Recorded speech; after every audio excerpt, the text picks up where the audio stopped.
Boa tarde a todo mundo aí ligado no Instagram do Jornal DR1, começando mais uma live aqui nessa quarta-feira, 14 de julho. E o nosso convidado hoje é o escritor, roteirista audiovisual, integrante da equipe de desenvolvimento de conteúdos e narrativas negras, Estevão Ribeiro.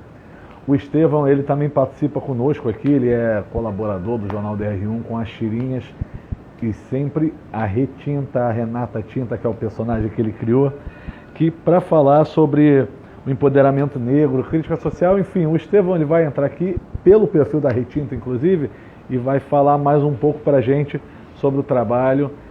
Iniciar a nossa live aí, o pessoal já entrando com tudo aí.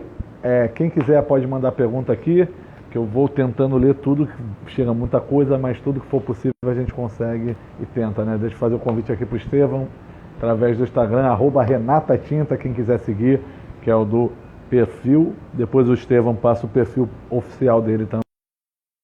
Bate-papo.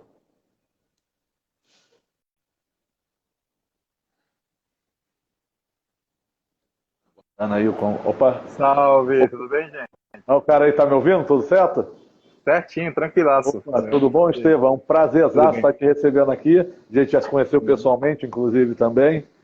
E Sim. eu cheguei a dar aquela breve passagem do teu currículo e tal, mas ninguém melhor do que você para se apresentar para o povo aí que está nos acompanhando.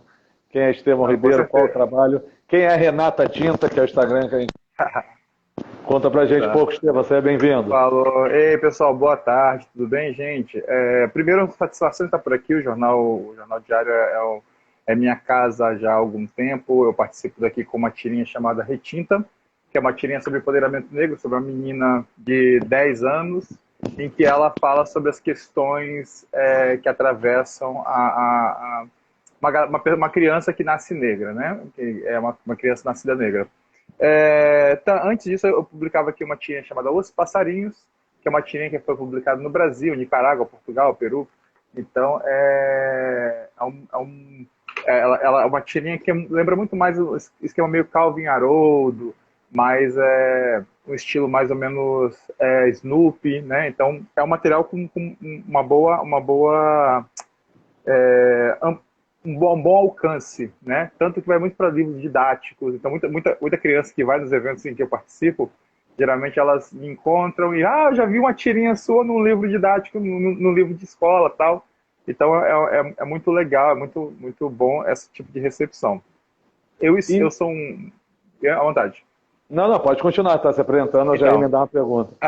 então, eu sou Pode continuar. quadrinista e sou cartunista e roteirista também. Além de histórias em quadrinhos, eu faço também o audiovisual. Trabalho na área de audiovisual já, assim, batalhando na área de visual há 10 anos, né? E os frutos, que são meio difíceis de colher, estão começando a aparecer agora, né? Então, basicamente sou esse cara, tenho 42 anos, moro em Niterói, mas sou capixaba, né? Sou do Espírito Santo.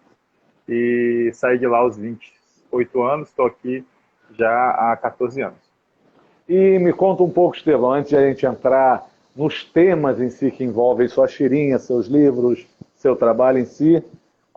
Primeiro, como é que você começou nesse ramo, da onde veio a inspiração, da onde você entendeu que você desenhava bem, enfim, como é que foi esse seu início? Bem, o início é o seguinte, eu sempre fui um cara que gostava de quadrinhos, eu acho que toda pessoa curiosa, comecei lendo Turma da Mônica e Disney, e existe uma coisa muito complicada, muito diferente, assim, porque eu sou um cara que veio da periferia.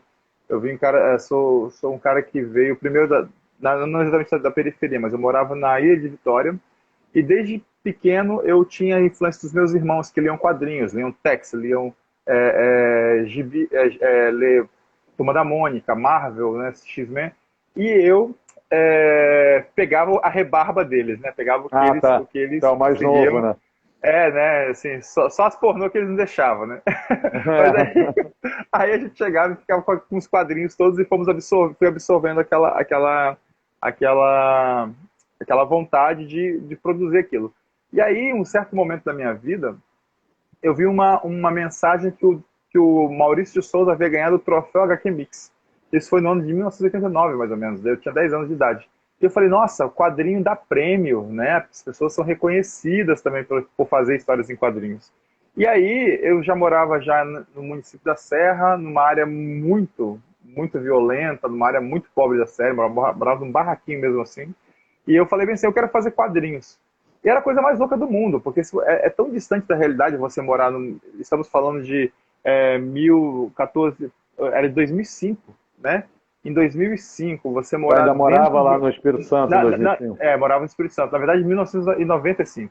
Eu morava em 95, dentro da favela, e falando bem assim, eu quero fazer história em quadrinho, ou seja, publicar fora, publicar em algum lugar.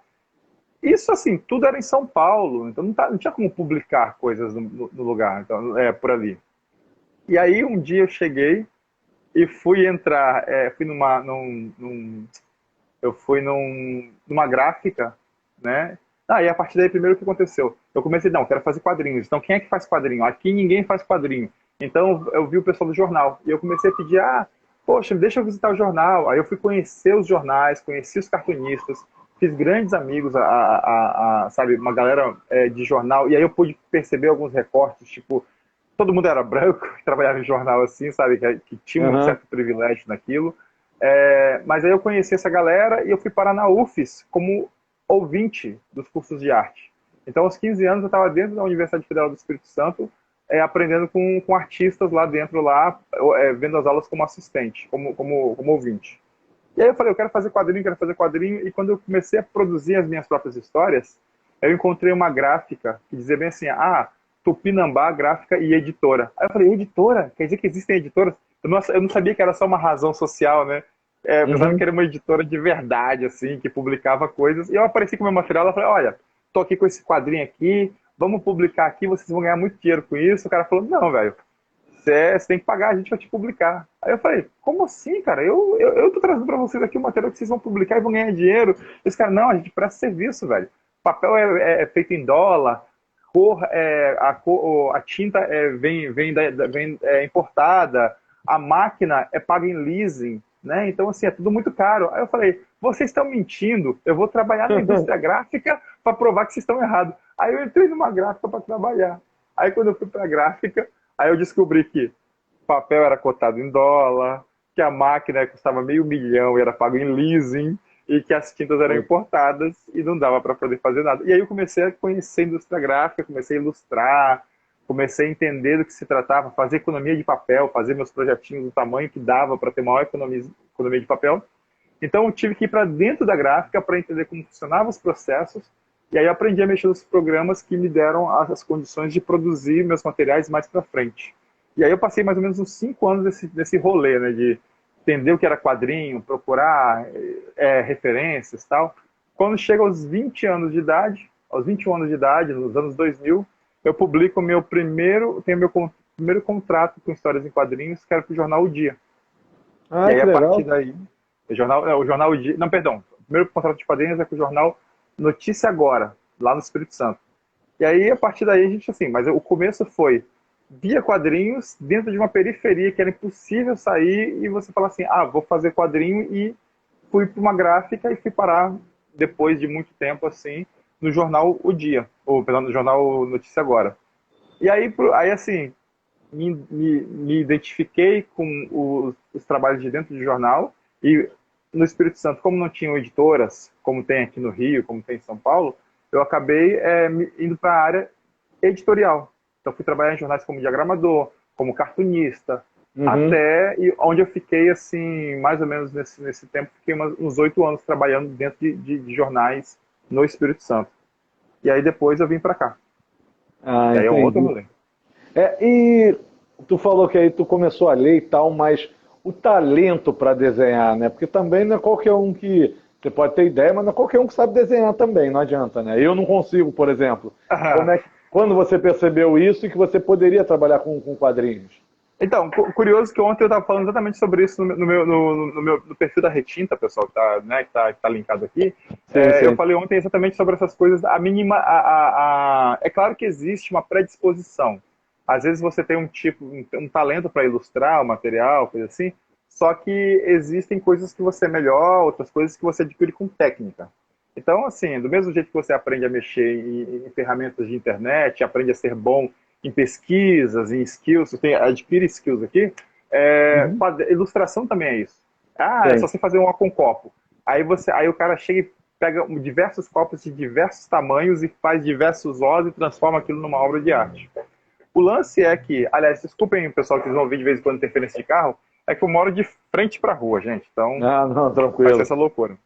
Mas o lance é o seguinte, o talento. Eu, quando mais novo, eu ilustrava relativamente bem, eu copiava bem desenhos.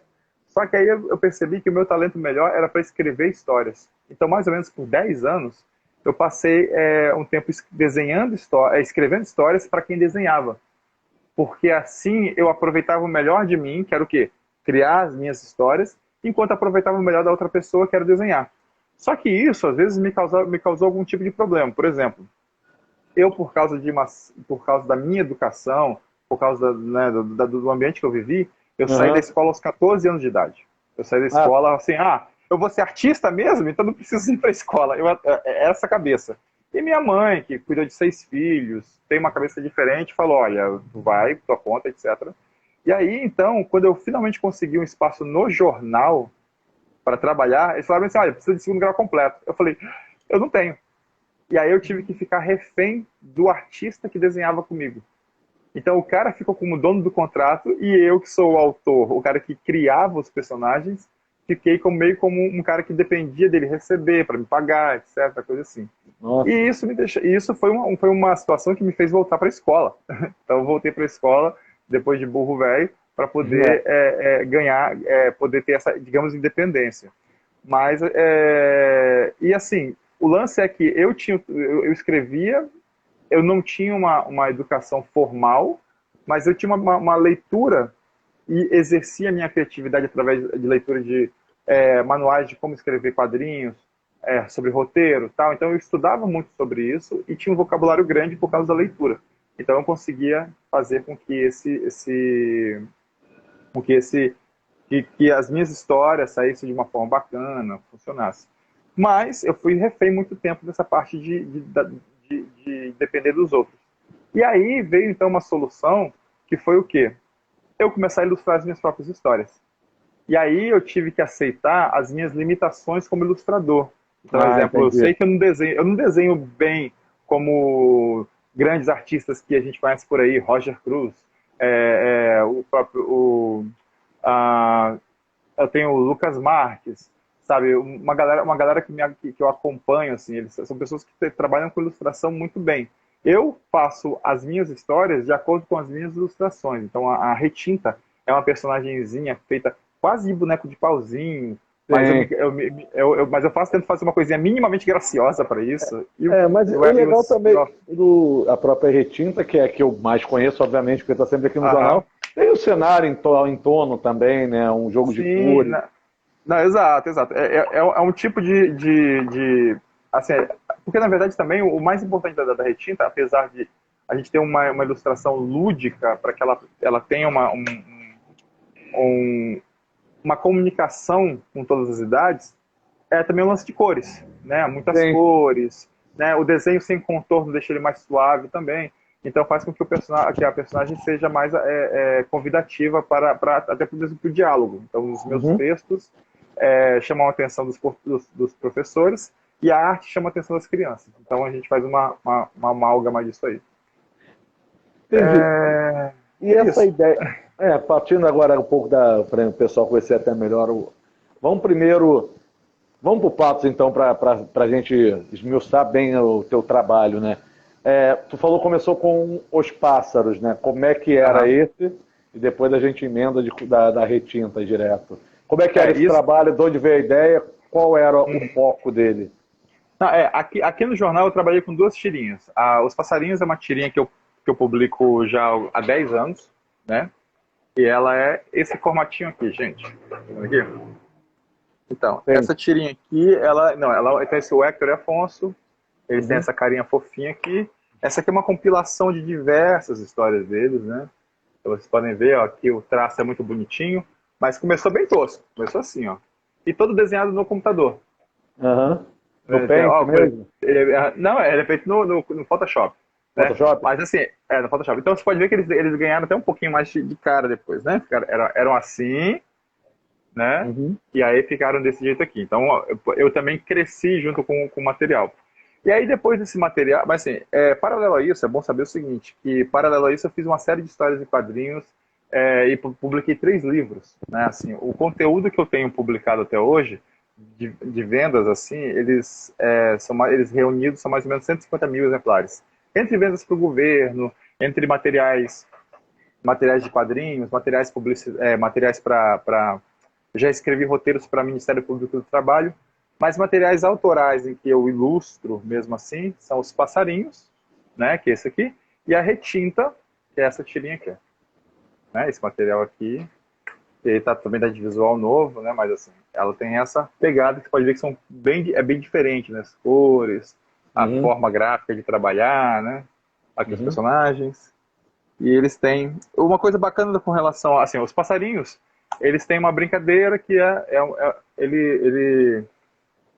eles são assim, esse menorzinho que é o Hector, ele é um personagem, ele é um escritor, então ele tem um pouco meio biográfico, meio assim. E o Afonso, ele é um personagem ranzinza, que ele também, ele aborda um espectro meu também, que é o pessimista. Então nós temos o otimista e o pessimista, e eles trabalham juntos, eles funcionam muito bem. A tirinha, ela já existe há 12 anos, ela já foi assim, compartilhada por Paulo Coelho, porque a gente tem um personagem chamado Paulo o Coelho ali. O Neil Gaiman, criador de Deuses Americanos, Coraline, essas coisas também. Ele também Sandman, então ele divulgou esse material também no Twitter dele. Quando o Twitter era tudo mato, ele divulgou também isso por lá, e foi muito bacana. E a retinta, ela veio de uma demanda que há 3 anos, acabou de fazer 3 anos agora, e ela vem de uma demanda de quando eu fui para o FIC, que é o Festival Internacional de Quadrinhos, e a gente sentou 3 artistas pretos, do mesmo lado, num lugar que eram 180 artistas e mais ou menos 10 pretos lá. Então a gente falou, caraca, tipo assim... E aí quando eu fui ver, eu tinha pouquíssimo material preto, direcionado mesmo. Eu tinha um personagem preto aqui, um personagem preto ali, um personagem preto aqui, tal. Só que aí faltou o quê? Eu falei, cara, eu preciso de um material com toda a carga, que fale sobre isso, que fale sobre racismo, que fale sobre material, fale sobre os nossos atravessamentos, nossas vivências. E aí eu comecei a publicar retinta, né? Eu comecei a publicar retinta no Instagram, né? Ela começou assim timidamente, mas né, 800 seguidores, 1000 seguidores, tal assim. Hoje está 15 mil, né? Aí hoje estamos com 15 mil seguidores. Já tivemos 16, mas com o lance do George Floyd, as coisas que aconteceram, a gente comecei a rarear um pouco mais os posts e com isso as pessoas foram deixando de seguir. Foi um problema. Mas o que acontece essa tirinha, por causa de uma tirinha falando sobre nhaca, que é sobre... Porque nhaca quer dizer... No Brasil quer dizer fedor por causa do Tupi-Guarani. Só que, antes do descobrimento, já existia uma ilha chamada Inhaca. Isso existe uma ilha africana chamada Inhaca. E essa ilha era onde faziam o tráfico de marfim. Então, provavelmente, escravizados que saíram de lá e vieram para o Brasil, que provavelmente passaram 6 meses no navio, portanto fedendo, eles poderiam ser chamados pelos indígenas de Inhacas, porque eles vieram de um lugar chamado Ilha da Inhaca, né? Ilha da Inhaca. E aí, Moçambique, exatamente. Moçambique, Eliana Alves Cruz acabou de falar, Moçambique. Eliana Alves Cruz, incrível escritora, gente, sigam também ela por aí. E aí, então, em Moçambique, então essa ilha, quando eu publiquei essa tirinha, aí foi divulgada amplamente nas redes sociais da galera preta, e de 3.500 seguidores pulamos para 10 mil, 11 mil, 12 mil seguidores, isso num período de alguns dias. E aí foi bacana porque essas pessoas ficaram e ficaram com a gente e começaram a compor também, ajudar a colaborar com o crescimento da personagem. Que legal. E hoje tu trabalha como? Você trabalha com editorias próprias, editoras no caso? Ou o teu trabalho está divulgado já, lançado, relançado? Como é que está hoje em dia? Então, atualmente eu estou me focando muito pro audiovisual, né? Ainda mais porque com o lance da pandemia, eu O, trabalho com algumas editoras, né? o, Exemplo, audio, o ah, audiovisual que tu diz é tipo desenho animado mesmo? É isso? pois é, não, vamos chegar lá. Assim, Aham. inicialmente o editorial. Atualmente eu trabalho com a Nova Fronteira, a Barra aí de Ouro, desculpem o cachorro do vizinho. Não, É, cachorro, não eu trabalho incomoda com nada. a Edioro, Nova Fronteira, também trabalho com a Chá, que publicou o livro, Aham. e alguns trabalhos eu publico pela minha própria editora, que é a Aquário Editorial. Né? A Aquário Editorial, então quando quero levar alguns materiais autorais para alguns eventos, e exatamente por não ter eventos recentemente, eu não tenho produzido mais e também não tenho instigado outras editoras a produzir. Mas atualmente eu vou ter um lançamento agora pela Ediouro Publicações, que é a Retinta e o Pé de Jamelão, que já está em e-book na Amazon e agora vai sair em versão impressa. Então, pessoas que estão interessadas em livros infantis da Retinta, ele vai ter isso. Mas, atualmente, tenho focado mais no audiovisual. Então, exemplo, o que eu faço atualmente hoje? Hoje eu desenvolvo, eu participo de uma sala de desenvolvimento de conteúdos da Viacom, né? Que é a empresa um conglomerado, na verdade, da Viz, que é uma empresa, uma seção, um setor da Viacom CBS Studios, né? Que é responsável pela Nickelodeon, MTV, Olha que maneiro, cara. Paramount, né? Então a gente desenvolve conteúdos pretos, conteúdos com uma ótica e narrativas negras para esse lugar. Então, assim, a gente tem produzido filmes, séries e também, assim, eventualmente um material animado. Mas isso é uma coisa que é quase um estigma, porque geralmente eu escrevo história em quadrinhos, mas também faço romances e roteiros. E aí geralmente o pessoal diz, mas então você faz animação? Não, não, escreve drama mesmo. Escreve comédia, drama, tal. Escreve materiais de adulto, né? Na Uhum. boa parte das vezes assim também. Mas atualmente o que está me tomando mais tempo, tomando muito do meu foco, é a área audiovisual, o desenvolvimento de conteúdos, para que esses conteúdos ganhem as telas aí nos próximos 2, 3 anos. Entendi. E tu tá com. Cachorro? São quantos aí? São dois, né, pelo visto, pelo Não, menos. aqui na minha casa, um só e calado. O vizinho que é espaçoso, né? Você Tem tá dois ouvindo, não cachorros, tá falando nada? é do vizinho. É Ah, o do seu não vizinho. fala, ele não responde O ali. meu, o meu, o meu, o meu não briga. O meu não A briga, fica minha, a tranquilo. minha, a minha quietinha também, os cachorros enchem o saco dela, ela não faz nada. Bem de Pois é, boa. gente. E, mas Aham. então a tua proposta do audiovisual não está então diretamente ligada à retinta, aos passarinhos. É outra Aí proposta agora. é outra proposta. Por exemplo, assim, eu até tenho interesse em produzir a Retinta em live action, né? Eu tenho vontade de fazer uma versão ou animada ou numa personagem em carne e osso, mas seguindo os passos aí do Maurício de Souza, com quem eu trabalhei também há algum tempo, produzindo os quadrinhos da Turminha da Mônica Clássica e também da Milena, que é a personagem negra, né? A personagem negra recém-colocada na Turminha. Eu também fiz algumas histórias dela, trabalhei escrevendo algumas histórias dela. Eu tenho interesse de pegar retinta, os passarinhos e levar para as telas? Tenho. Mas eu acho que neste momento a ideia é escrever mais assim, o que chega para a gente, né? O que de demanda. Alguns espaços que existem no mercado que a gente está ocupando como deve. E esse trabalho dentro da Viz, né? Que é dentro da Viacom, tem nos proporcionado isso. A gente tá produzindo materiais muito legais e que, assim, ganharão as telas, assim, em breve. Em breve não, né? Porque é um processo demorado fazer É audiovisual, longa, né? né? Mas estamos falando de 2023, sei lá, assim, a gente pode ter coisas assinadas na tela e isso é muito, muito bacana, assim, é muito gratificante ver A, isso nascer. Ret- a Retinta é um personagem que cabe muito, né, hoje no mercado, como você falou, até porque já Nickelodeon, porque Uhum. ela é voltada para educar crianças, né? O foco, ou você também quer atingir a população adulta também. Qual é o foco que você bota na Retinta hoje? Então, a retinta ela tem uma coisa interessante, porque o que acontece? Por mais que as crianças hoje acessam a internet, elas não desenvolvem uma identificação de cara. Então a gente precisa atingir os professores. Então hoje eu escrevo praticamente as minhas tiras para... não era um foco. O foco era você fazer uma tirinha que atendesse tipo a Pixar, né? Quando você faz uma animação, você faz de 0 a 80 anos, né? A ideia é que você atingir o maior número possível de pessoas com uma animação. No meu caso, como eu escrevo coisas muito críticas, esse material muitas vezes vai para a mão dos professores, e os professores introduzem para as crianças. E esse que é o importante. Então hoje, hoje no Instagram, o público que acessa e que segue a Retinta, 76% são mulheres. Então, eu posso dizer seguramente que 50% desses 76 são professores, ou ligados a alguma ONG ou alguma causa, né?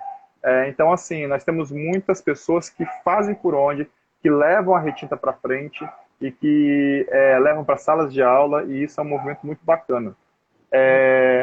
As tirinhas dos passarinhos, por exemplo, elas estão muito livros didáticos, porque elas são piadinhas que você pode usar em qualquer contexto. Mas uma coisa que tem me deixado muito, muito feliz atualmente é que 2 tirinhas da Retinta falando sobre raça, falando sobre racismo, elas já estão em livros da FTD, de algumas editoras que levam conteúdos didáticos para as escolas.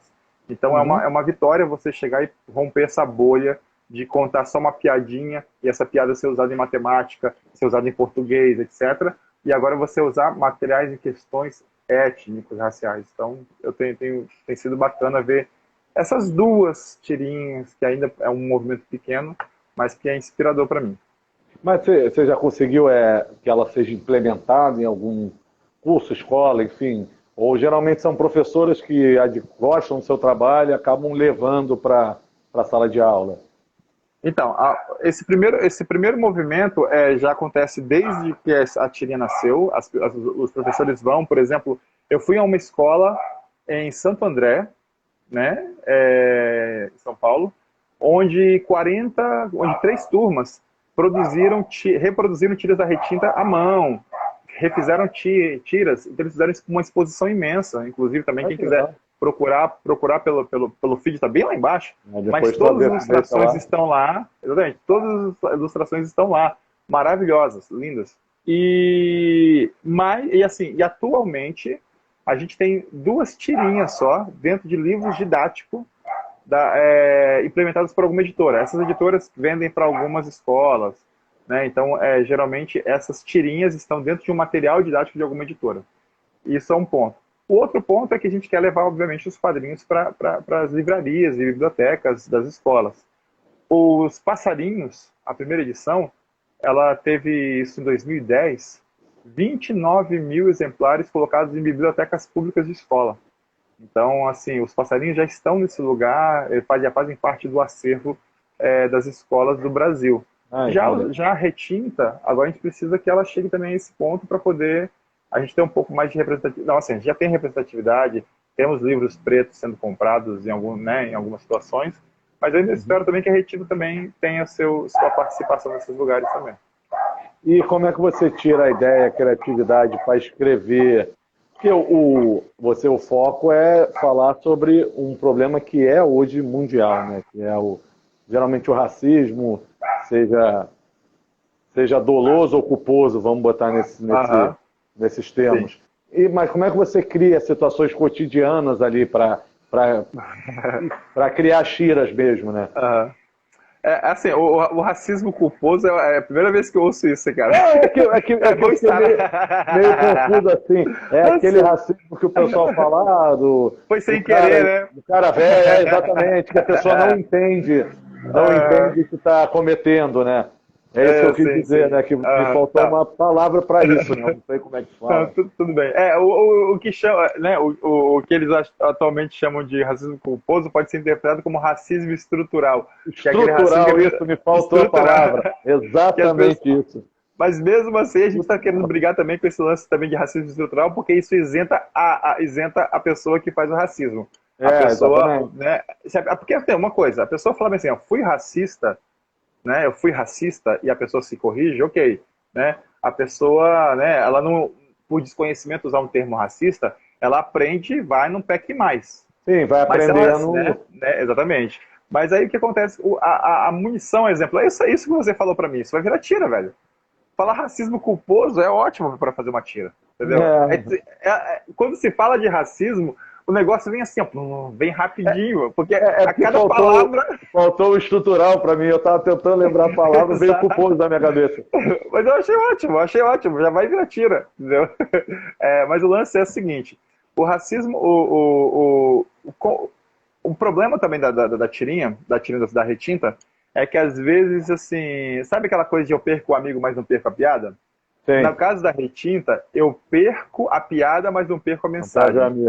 A mensagem, sim. A mensagem. Então, porque o que acontece às vezes é que você não consegue fazer graça com racismo. Então você acaba passando só uma mensagem. Aí você fala, pô, essa tirinha não é. Fica muito mais parecendo lição de moral tal. É difícil fazer graça em cima de algo que dói em todo mundo. Sim, concordo. Então a retinta, curiosamente, assim, os passarinhos, eles são mais engraçados. A retinta, ela é menos engraçada, mas ela passa uma mensagem melhor de empoderamento. E aí, às vezes, a gente tem que deixar coisas engraçadas de lado, porque elas podem cair no estereótipo, elas podem machucar outras pessoas. A gente não quer ser revanchista, não quer chamar, né, xingar gente branca. A gente quer botar as coisas que acontecem assim, olha, a pessoa é racista, a gente faz dá um toque bem humorado com relação a isso. Mas não quer revanche, não quer, o cara é racista e chega a dar 3 tiros na pessoa e, sabe, não é assim que resolve as coisas, né? Exato. Mas aí então a gente precisa saber como essas piadas saem. Então, assim, então é difícil criar, e aí é muito mais difícil criar com a violência de cada dia. Você não. Eu fiz uma tirinha recentemente sobre crônicas. Tem gente que ganha dinheiro escrevendo fora Bolsonaro numa matéria, no espaço de um artigo, a pessoa escreve fora Bolsonaro 240 vezes e ganha lá sua grana para escrever aquele artigo, para fazer aquela coluna. Uma pessoa chega.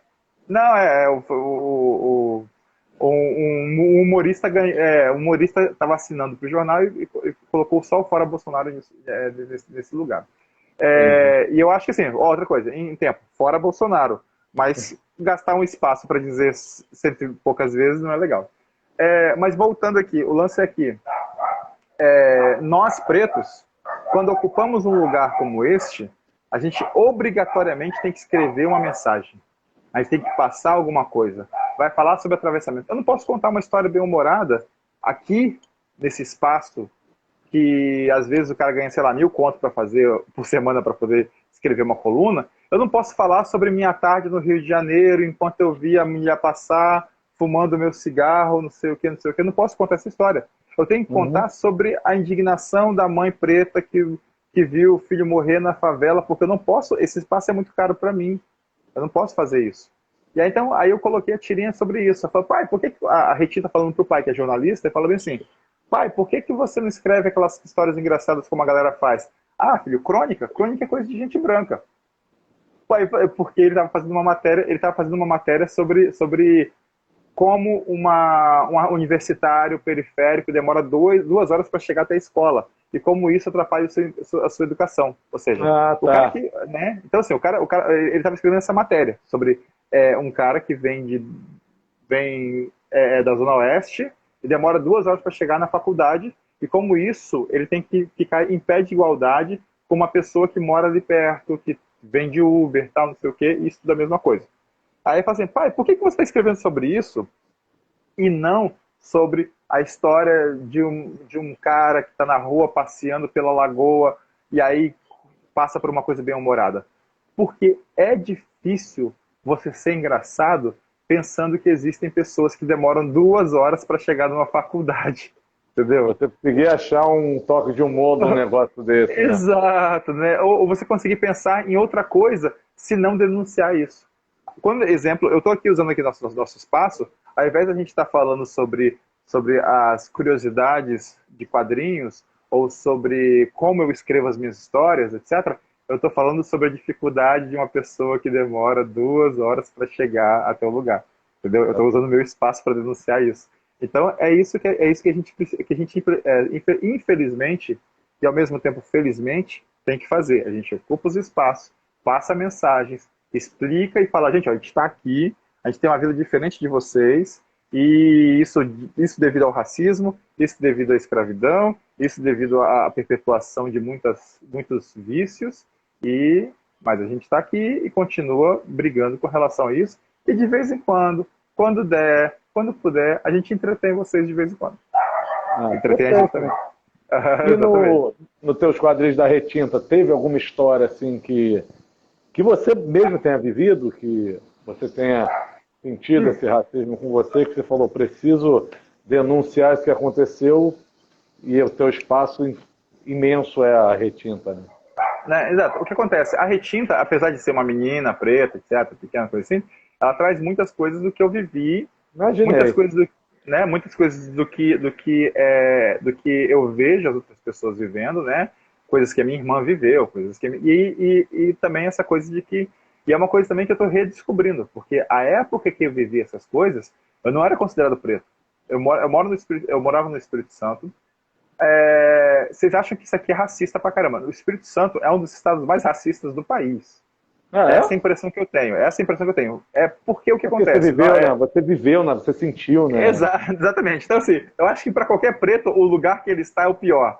Mas eu acho que no meu caso, lá no Espírito Santo, a gente tem uma cultura que é como a maior parte das pessoas que estão hoje no poder são pessoas de sobrenome alemão, italiano, etc. Porque são as pessoas que receberam dinheiro para colonizar aquelas áreas, que antigamente aquilo era mato para poder impedir com que as pessoas acessassem Minas Gerais. A gente era um grande cinturão de mato para poder impedir essas coisas. Então, assim, a gente fabricava lá, sabe o que o Espírito Santo fabricava? Fabricava farinha. O pessoal fazia leite lá em São Paulo, fazia cacau lá em si, café e cacau em Minas Gerais, também. Cacau na Bahia e cana de açúcar. E o que a gente fazia? Farinha. Farinha, rapaz. Arrancava raiz lá e moía farinha para essa galera.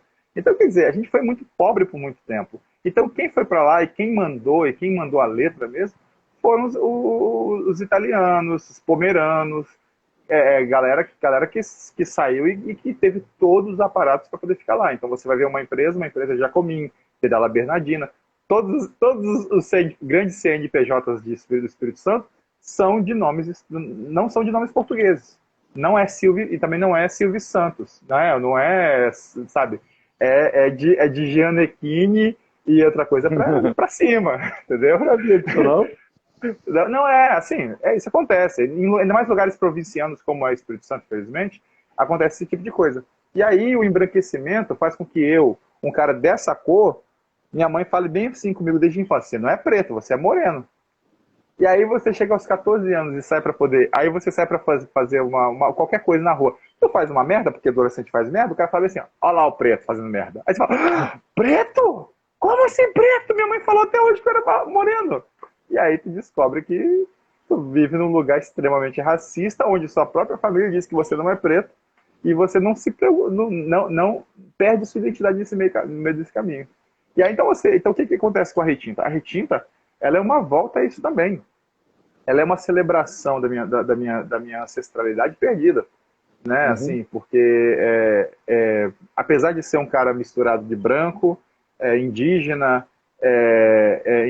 e mestiços e negro, né? Meu avô negão, minha avó, uma avó mestiça, e minha avó índia, cariri, e meu avô branco, a gente fez uma mistura no qual o resultado olham para mim e falam assim: esse cara é preto.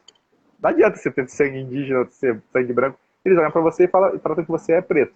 Então a Retinta veio de que, olha só, se eu sou tratado, se eu sou discriminado por ser preto, a minha resposta é: vou criar uma personagem que ela vai empoderar e ela vai fazer com que as pessoas que estejam agora, estejam nesta época de formação, cresça também sendo empoderados e não iludidos ou execrados, né? Então é isso que eu tenho trabalhado com a Retinta. Então tem muitas coisas minhas, obviamente. E esse fato de que você falou que assim você tipo demorou entre aspas a descobrir que era preto, né? Isso no teu início até de trabalho, quando você batia lá para as gráficas, hoje, muitos anos depois disso tudo, você acha que teve algum preconceito naquela época para você conseguir se estabelecer no mercado, conseguir trabalhar com o que você queria, com o que você gostava? Cara,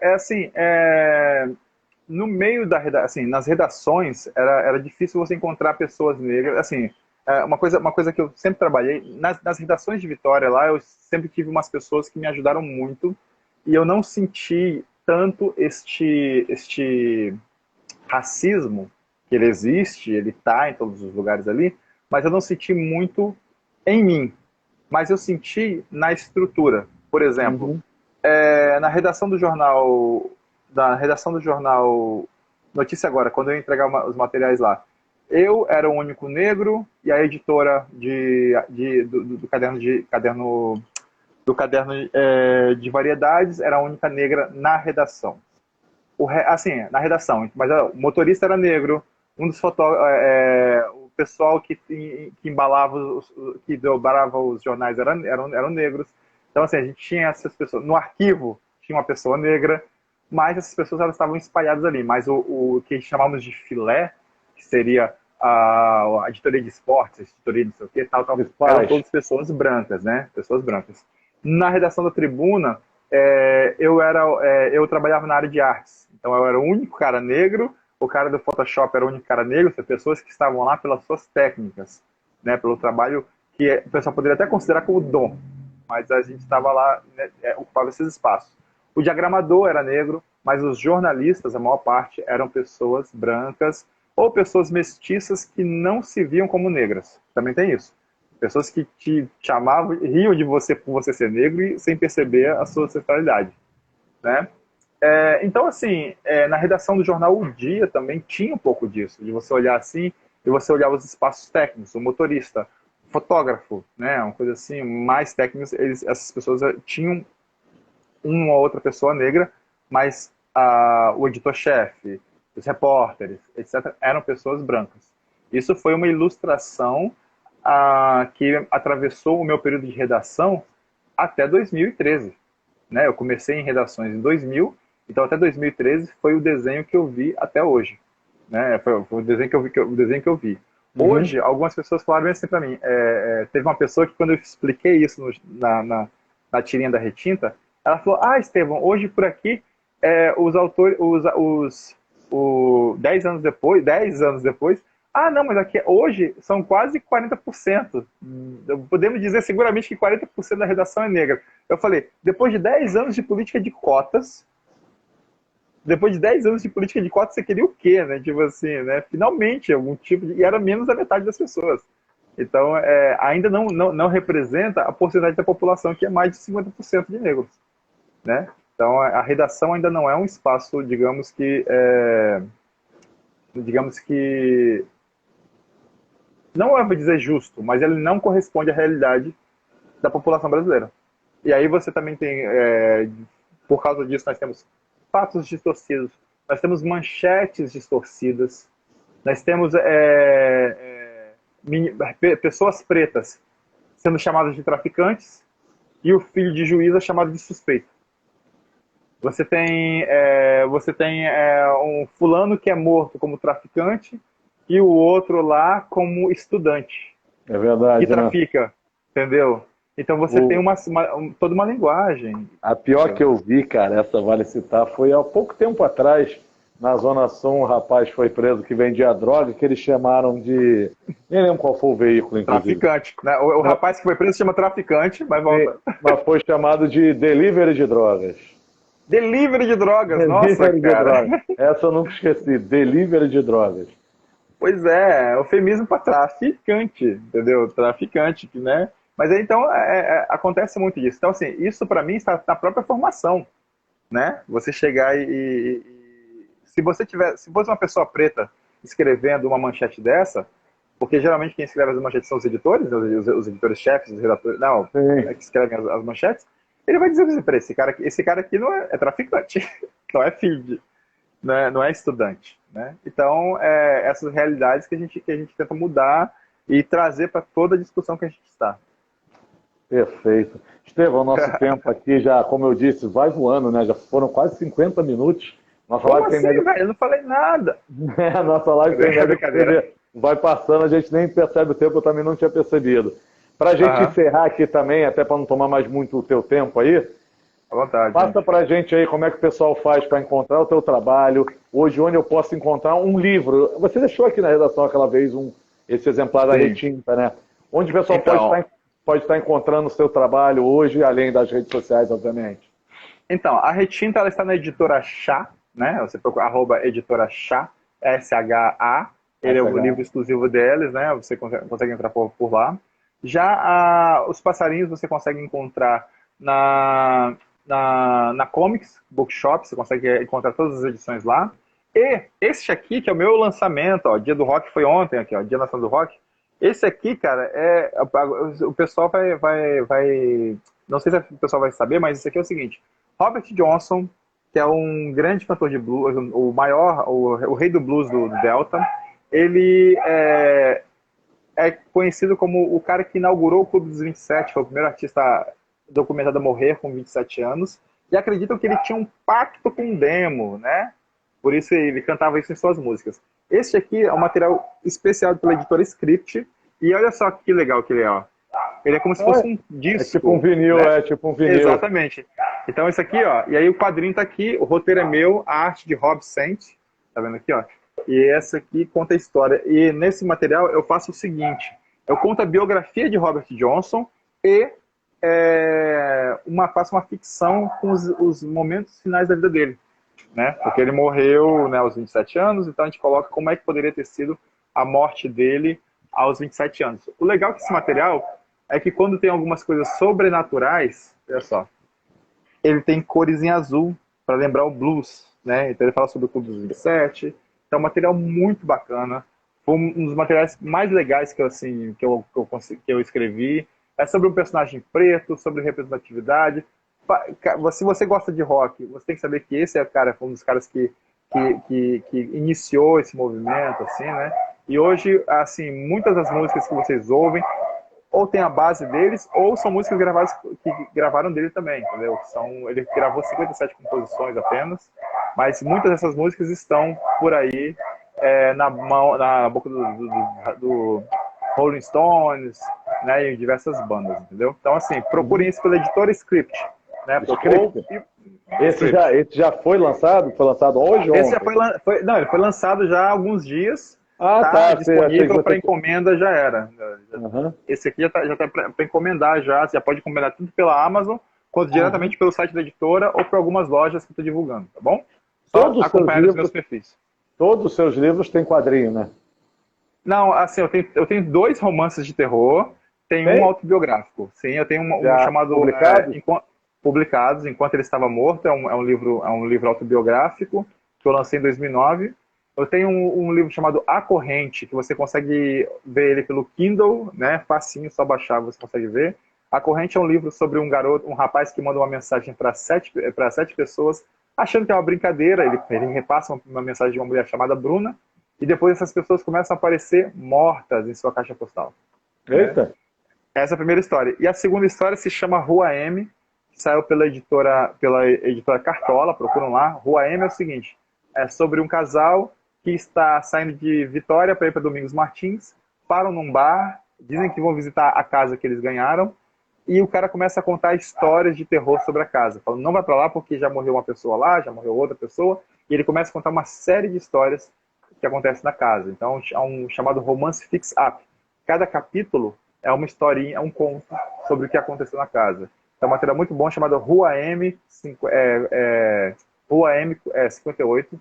Procurem por lá, procurem também pela editora Cartola. É só dar um Google Estevão Ribeiro, publicações, que vocês vão achar na Amazon um parado de coisa sobre mim. Tá bom? Perfeito. É isso, aí, pessoal, já fica a dica aí para todo mundo aí. Sigam o perfil @Renata Tinta, não é isso? Exatamente, que é a da Retinta. É o nome da minha esposa, inclusive, Renata. Olha só, deu massa. E o seu pessoal é arroba? Estevão.ribeiro. Estevão.ribeiro. Então, pessoal, segue. Estevão, queria te agradecer muito a participação. Pena que a gente não tem mais tempo, mas a gente vai estar sempre em contato aí, podemos marcar diversas lives. Você sabe que o espaço. O pessoal aqui querendo, tá a gente volta. Entendeu? O espaço aqui está sempre aberto para você.